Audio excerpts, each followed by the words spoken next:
नमस्कार, NBT online पर आपका बहुत स्वागत है। गुजरात विधानसभा चुनाव की तारीखों का गुरुवार को आखिरकार ऐलान कर दिया गया। 2 चरणों में 1 और 5 दिसंबर को गुजरात चुनाव कराए जाएंगे।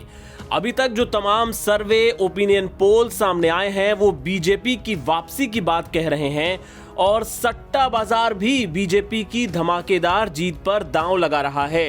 सटोरियों को उम्मीद है कि इस चुनाव में बीजेपी लगभग 2 दशकों में सबसे अधिक सीटें हासिल करेगी। सटोरियों का यह दावा ऐसे वक्त में सामने आया है जब गुजरात चुनाव को लेकर टाइम्स नाउ न भारत ने एक ताजा सर्वे भी किया है और इस सर्वे में बीजेपी को 125 से 130 सीटें मिलती दिखाई गई हैं, जबकि कांग्रेस को 29 से 33 सीटें और आम आदमी पार्टी को 20 से 24 सीटें दी गई हैं।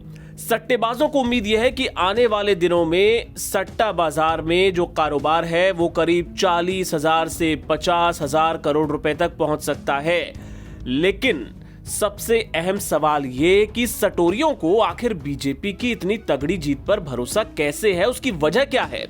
तो चलिए आपको बताएं। पटेल फैक्टर है नदारद।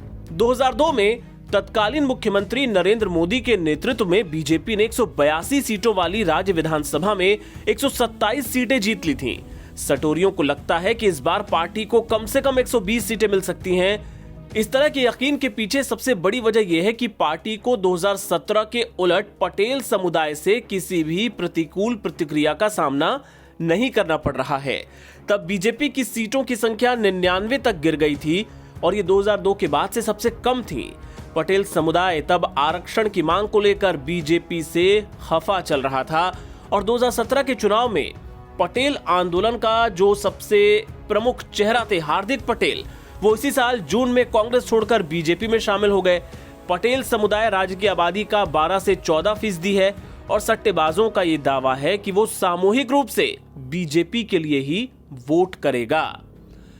अब समझिए कांग्रेस की क्या हालत होगी। कांग्रेस को आप लगाएगी चूना।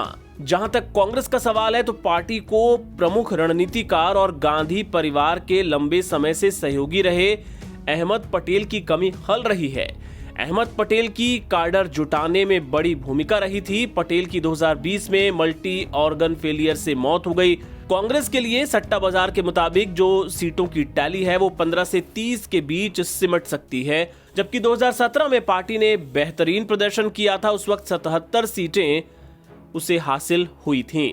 दूसरी ओर आम आदमी पार्टी कांग्रेस की 10 से 20 सीटों का नुकसान कर सकती है। सट्टेबाजों के अनुसार राज्य में मजबूत नेतृत्व की कमी के कारण पार्टी के अल्पसंख्यक वोट विभाजित हो सकते हैं। सटोरियों के मुताबिक इस तरह के रुझान हिमाचल प्रदेश में भी देखने को मिल रहे हैं। इस पहाड़ी राज्य में 12 नवंबर को चुनाव होने हैं और वहां भी बीजेपी के सत्ता पर काबिज रहने की उम्मीद है, क्योंकि सत्ता विरोधी लहर के ज्यादा भूमिका न निभाने के आसार नजर आ रहे हैं। एनबीटी ऑनलाइन की रिपोर्ट।